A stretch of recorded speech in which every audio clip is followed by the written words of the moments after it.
अस्सलाम वालेकुम गाइस, मेरा नाम है अली और मैं अपने channel daily horror stories by Ali से आपके सामने मौजूद हूँ।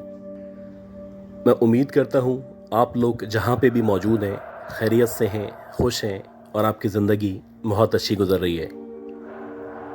अगर आप लोगों ने किसी भी वजह से मेरे चैनल को सब्सक्राइब नहीं किया तो आप सब्सक्राइब कर लें। हो सके तो अपने सर्कल में, अपनी कम्युनिटी में, अपने दोस्तों में इस चैनल को शेयर करें।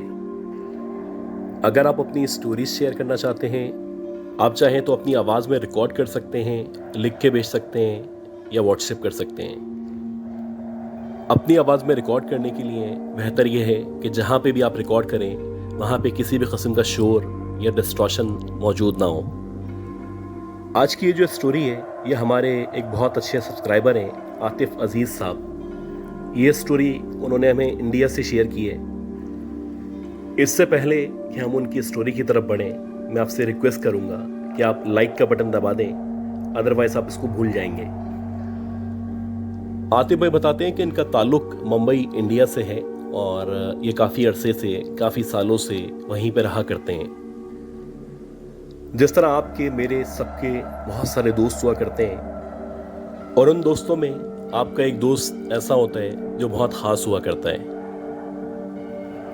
ये बताते हैं कि ऐसे ही इनका एक दोस्त है और उस दोस्त का नाम है मुइज़ शेख। इनकी मुइज़ साहब से बहुत अच्छी दोस्ती है और बहुत पुरानी दोस्ती है। और ये जो वाक़या हुआ था ये मुइज़ शेख के खालू के साथ पेश आया था।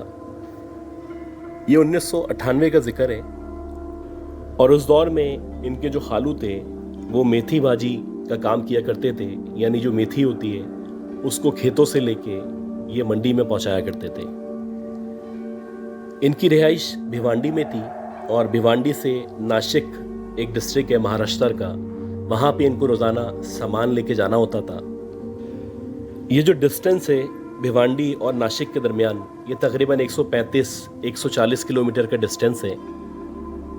और इनके जो खालू थे ये रात में 2 या 2:30 बजे तक सामान लेके या ये जो मेथी भाजी है इसको लेके निकला करते थे और सुबह 4-4:30 बजे तक मंडी पहुंच जाया करते थे। नासिक के अंदर एक बहुत बड़ी सब्जी मंडी लगा करती थी जहां पे सब्जियों और फ्रूट का होलसेल का काम हुआ करता था। इनका ये रोज़ का रूटीन था, रात में 2-2:30 बजे निकलते और सुबह तकरीबन 10-11 बजे तक ये वापस आ जाते। ज़िंदगी बहुत अच्छी गुजर रही थी, बहुत स्मूथ गुजर रही थी और फाइनेंशियल पोजीशन दिन ब दिन बतदरीज बेहतर से बेहतर होती चली जा रही थी। उन्हीं दिनों किसी रोड रिपेयर की वजह से या सड़क पे किसी तामीर की वजह से ये जो रोड था, जिस रोड से रोज़ाना गुजरा करते थे, उस रोड को बंद कर दिया गया। अब गवर्नमेंट के मुताबिक ये जो रोड बंद किया गया था इसको सही होने में, यह रिपेयर होने में तकरीबन 5 से 7 दिन का वक्त दरकार था। अब इनके खालू भिवांडी के तमाम रास्तों से वाकिफ़ थे, इनका रोज़ का आना जाना था, तो इन्होंने मुख्तलिफ ऑल्टरनेटिव्स पे गौर करना शुरू किया। क्योंकि इनकी रिक्वायरमेंट थी, इनको रोज़ाना मंडी जाना होता था, इनका गुज़रो औकात उसी मंडी से हुआ करता था। और जाहिर सी बात है, जब आपके रोज़ के परचेजर्स हों या रोज़ाना आप मंडी में माल पहुंचाते हो और आप किसी वजह से ना आ सकें या आप छुट्टी पे हों तो आपका जो क्लाइंट है वो ख़राब हो जाया करता है। ये हर सूरत कोशिश करते हैं कि ये मंडी पहुँचें, माल पहुँचाएँ, अपने मुनाफे के साथ साथ कस्टमर्स को फैसिलिटेट कर सकें। खैर, जब इन्होंने ऑल्टरनेटिव्स पे ध्यान देना शुरू किया तो इनके जहन में सबसे पहले एक विलेज आया और ये जो विलेज था इसका नाम धमन नाका था। इन्होंने सोचा कि क्यों ना मैं रोज़ाना रात को इस विलेज से गुजरूं और यहाँ से गुजर के अपनी मंजिल तक पहुँच जाऊं। वैसे भी 6-7 दिन में जब रोड रिपेयर हो जाएगा, रोड बन जाएगा तो सब नॉर्मल हो जाएगा। लेकिन ये जो विलेज था धमन नाका, इसके जो रोड्स थे ये निस्बतन कच्चे रोड थे, अंधेरा था, गांव का एरिया था, चारों तरफ इतनी लाइट्स भी मौजूद नहीं थी। गर्ज के रात के इस पहर में यहाँ से गुजरना खतरे से खाली नहीं था। अब क्योंकि ये बेस्ट ऑप्शन था तो इन्होंने यही डिसाइड किया कि रात में अपने सामान को लेके इसी रास्ते से गुजरता हुआ मंडी की तरफ चला जाया करूँगा। और वापसी के लिए भी इसी रास्ते को इख्तियार करूँगा। इसी तरह की एक रात थी और रात के तकरीबन 2-2:30 बजे का टाइम था।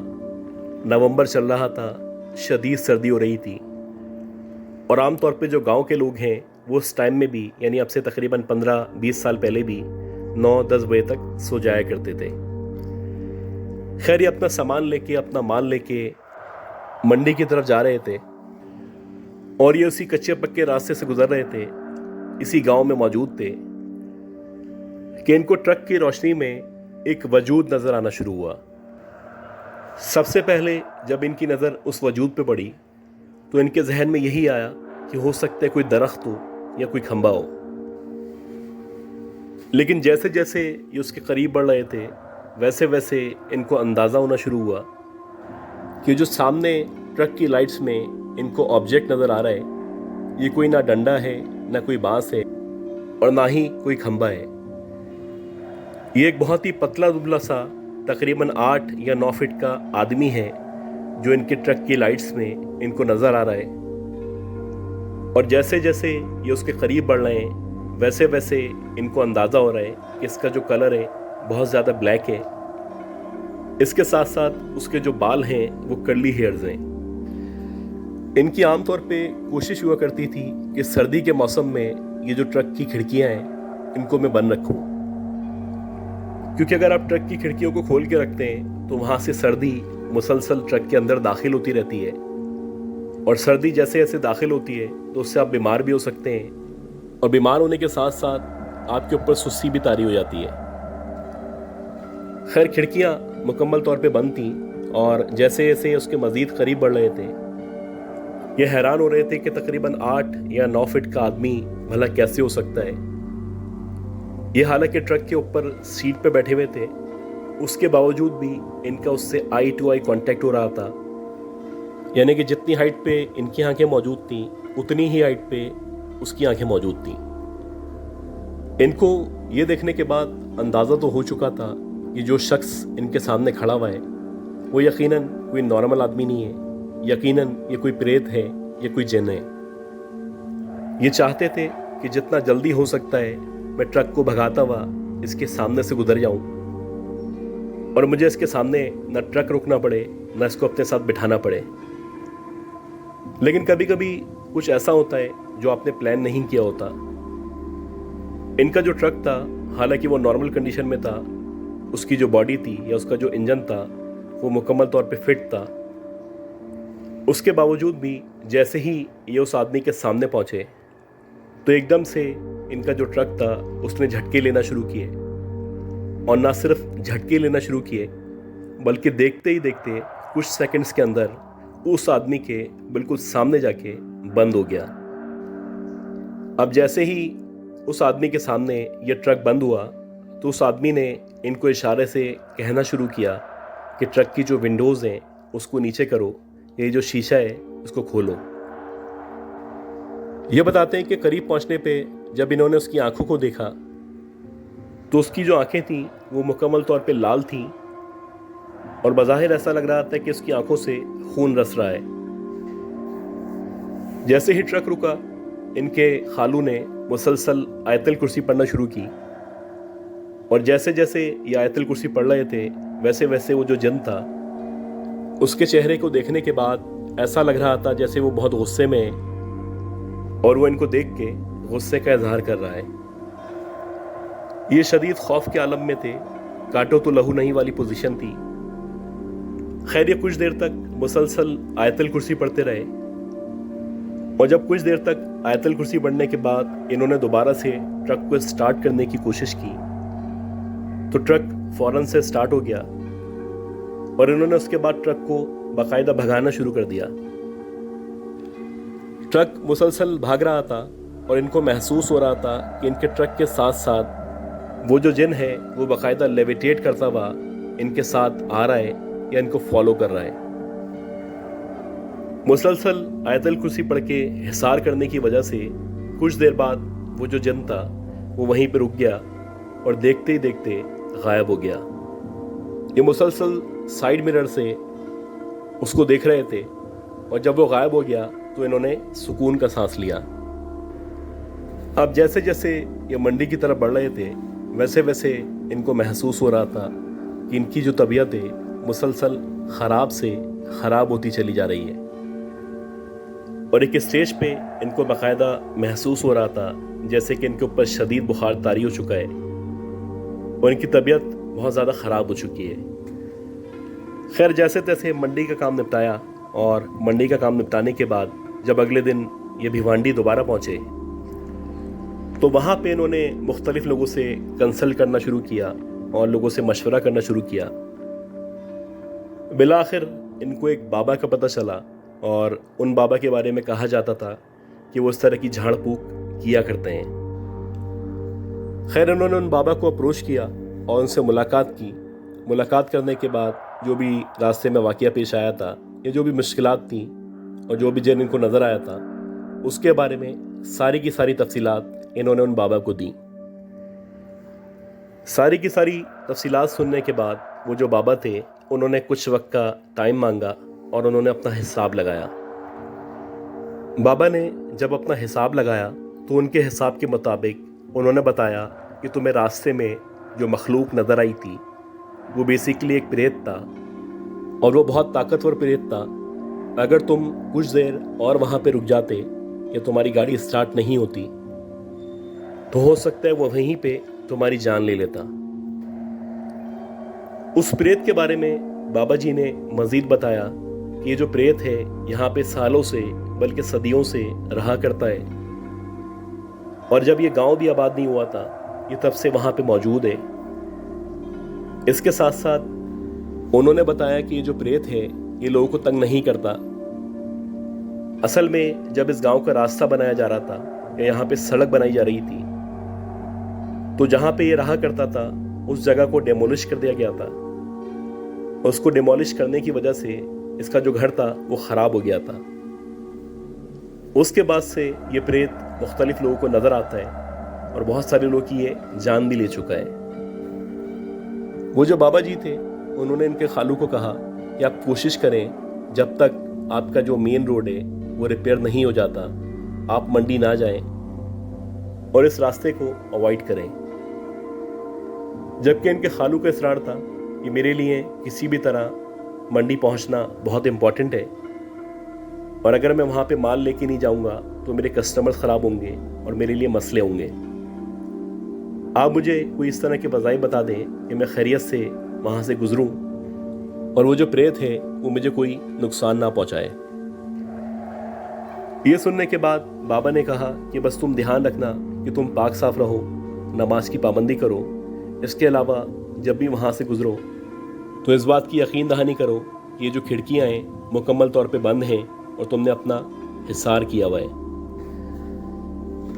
उसके बाद भी इनके खालू 2 से 3 दिन तक मुसलसल उस रास्ते से गुजरे और इस दौरानिए में इन्होंने 1-2 बार उस प्रेत को वहीं पे उसी रास्ते में खड़ा हुआ देखा। वो मुसलसल इनको गुस्से से देख रहा होता था और इसके सामने से आयतुल कुर्सी पढ़ते हुए ट्रक को भगाते हुए गुजर जाया करते थे। इसी तरह तकरीबन 3 या 4 दिन गुजर गए थे। जब 5वां दिन आया तो इत्तफाक से इनके खालू के साथ इनका एक दोस्त भी मौजूद था और उसको भी किसी काम से मंडी आना था। इनका ये जो दोस्त था ये बहुत ज़्यादा बातूनी था, बहुत मजाक किया करता था, बहुत ज़्यादा बातें बनाया करता था। तो उस रात जब वो खालू के साथ बैठा हुआ था तो वैसे ही मुसलसल वो बहुत ज़्यादा बातें कर रहा था, बहुत ज़्यादा मजाक कर रहा था और इत्तफाक से खालू का जो फोकस था वो मुसलसल उसकी बातों में लगा हुआ था। इस दौरानिए में खालू ने महसूस ही नहीं किया कि कब वो उस गांव के अंदर एंटर हो गए और उस रास्ते पे दाखिल हो गए।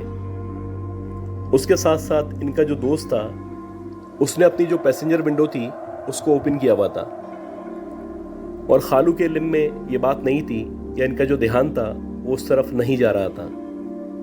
खैर ये मुसलसल बातें करते हुए आगे बढ़ रहे थे और ये उस कच्चे रास्ते पे आ चुके थे जहाँ पे आमतौर पे वो प्रेत खड़ा होता था और उनको देख रहा होता था। आज भी ऐसे हुआ कि उसी रास्ते पे उसी जगह पे वही प्रेत वैसे ही खड़ा हुआ था और मुसलसल वो इनको देख रहा था। इस दौरानिए में उन्होंने देखा कि आज जो प्रेत है उसके चेहरे पे एक अजीब सी मुस्कुराहट मौजूद है और उसके साथ साथ ऐसा लग रहा है कि वो किसी ज़बान में कुछ कह रहा है। इनको खिड़की खुले होने की वजह से मुसलसल अजीब सी आवाज़ें आ रही थीं और एकदम से इनके दिमाग ने काम करना शुरू किया और उनको अंदाज़ा हुआ कि इनके दोस्त ने कितनी बड़ी गलती कर दी है। इन्होंने अब तक हिसार भी नहीं किया, उसके साथ साथ ये जो खिड़की है वो भी खुली हुई है। खैर इससे पहले कि वो हिसार करते या खिड़की को बंद करते, एकदम से वो जो ट्रक था उसने झटके लेना शुरू किए और झटके लेने के साथ साथ वो उसी जगह पे उसी प्रेत के सामने जाके रुक गया। अब जैसे ही ट्रक उस प्रेत के सामने जाके रुका तो एकदम से देखते ही देखते वो जो प्रेत था वो वहाँ से गायब हो गया और इनके खालू दोबारा समझने लगे कि दोबारा से चला गया है, यानी कि आज भी ये हमें कोई नुकसान नहीं पहुँचाएगा। अभी वो इस बारे में सोच ही रहे थे कि देखते ही देखते इनको अपने ट्रक के अंदर से, यानी जो सिटिंग एरिया था वहाँ से एकदम से किसी के हंसने की आवाज़ आना शुरू हुई और ये जो आवाज़ थी ये इतनी अजीब आवाज़ थी कि किसी भी तरह किसी इंसान के हंसने की आवाज़ नहीं थी। जब इनके खालू ने अपने आगे पीछे गौर करना शुरू किया तो इन्होंने देखा कि इनकी सीट के बिल्कुल बैक साइड पे वही प्रेत मौजूद है और वो इनको देख के हंस रहा है। इससे पहले कि इनके खालू कुछ कर पाते, उसने अपनी लंबी लंबी जो उंगलियां थीं या अपने जो हाथ थे वो इनके खालू की गर्दन पे रखे और उनकी गर्दन को दबाना शुरू कर दिया। अब ये मंजर देख के इनका जो दोस्त था उसके एकदम से होश उड़ गए। उसकी समझ ही नहीं आ रहा था कि ऐसा क्यों हो रहा है।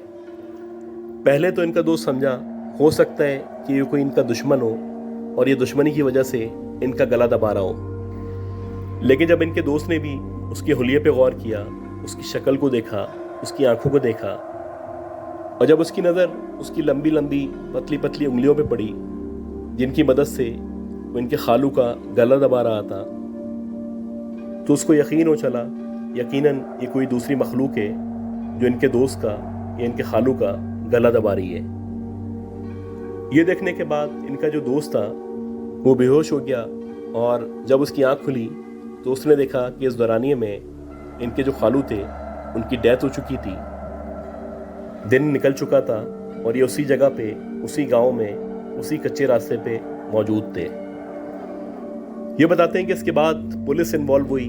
उसने बाकायदा इनके खालू की बॉडी का पोस्टमार्टम किया और डॉक्टरों ने पोस्टमार्टम करने के बाद जो रिपोर्ट दी उस रिपोर्ट में क्लियरली लिखा हुआ था कि इनके खालू की जो डेथ हुई है वो या तो कोई बहुत भारी चीज़ इनकी गर्दन पे गिरी है उस वजह से हुई है, या फिर किसी ने इनकी खालू की गर्दन को बहुत ज़ोर से मरोड़ा है और उसी वजह से उनकी सडन डेथ हो गई है।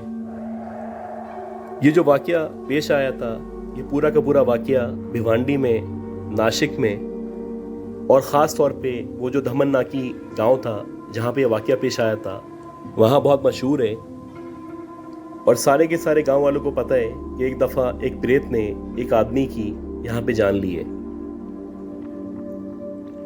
तो गाइस, मैं उम्मीद करता हूँ ये जो स्टोरी मैंने शेयर की है ये स्टोरी आपको पसंद आई होगी।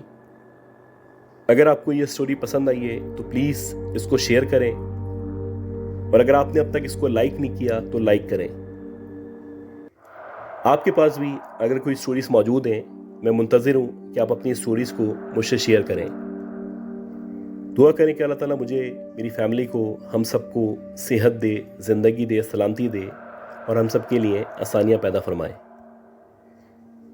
मेरी अगली अपलोड तक के लिए अपना बहुत ही ख्याल रखिएगा। अल्लाह हाफ़िज़।